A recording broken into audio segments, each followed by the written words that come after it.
continual government changes as a consequence of the virus. So I think what the staff have done is try to be really innovative in terms of the way we work, and obviously because of the high risk health boards, we've had challenges bringing the players to the training ground.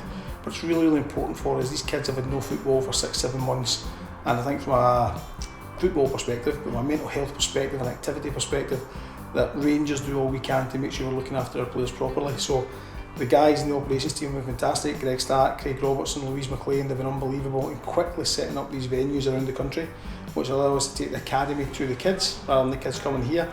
And it means that we've got all those benefits that we would normally get here. We've got a lot of contact time with the kids, and I know that the feedback we've had so far from the parents and the players is they're delighted with that, because ultimately they love football.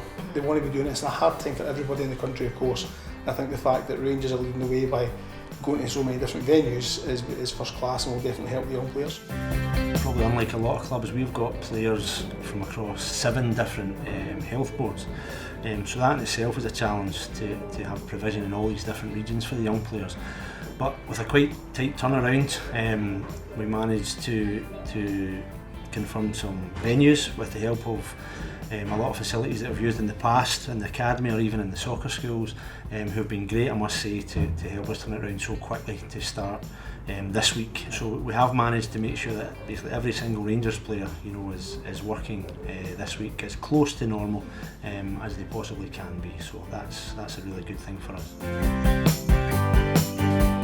Well, what we've done now is we've regionalised it now that the boys can only stay in their own area, so we've put the numbers down, so we've got the likes of the under-9s and some of the under-10s training together.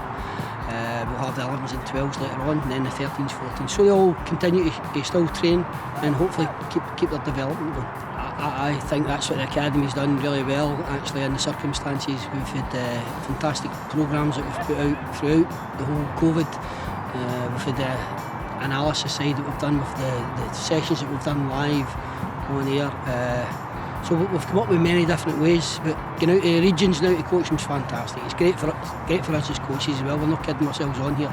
We enjoy getting out and being part of it with the boys, so I think that's a key. The guys are loving being back on the pitch again, so if we can keep doing that, it helps support the families as well, so that's a key for us.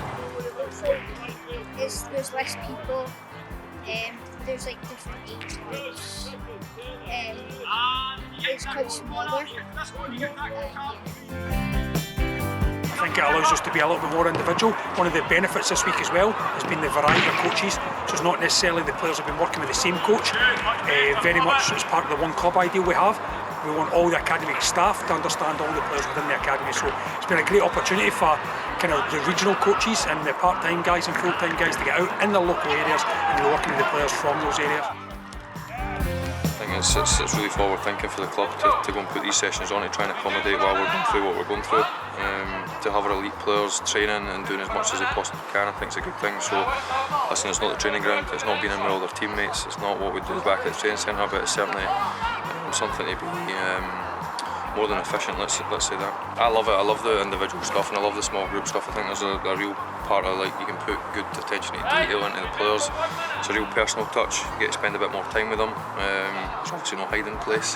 It's quite difficult sessions because obviously there's only small numbers, but at the same time I think you get to put on something that most young players need, that aspect of technical bit. So I think if we can batter them with that in the next few weeks, if this is the situation we're going to be in, then I don't think they're going to lose out much, which is ultimately what we want. I think we'll be across. I mean, we've got players from so many different regions as well.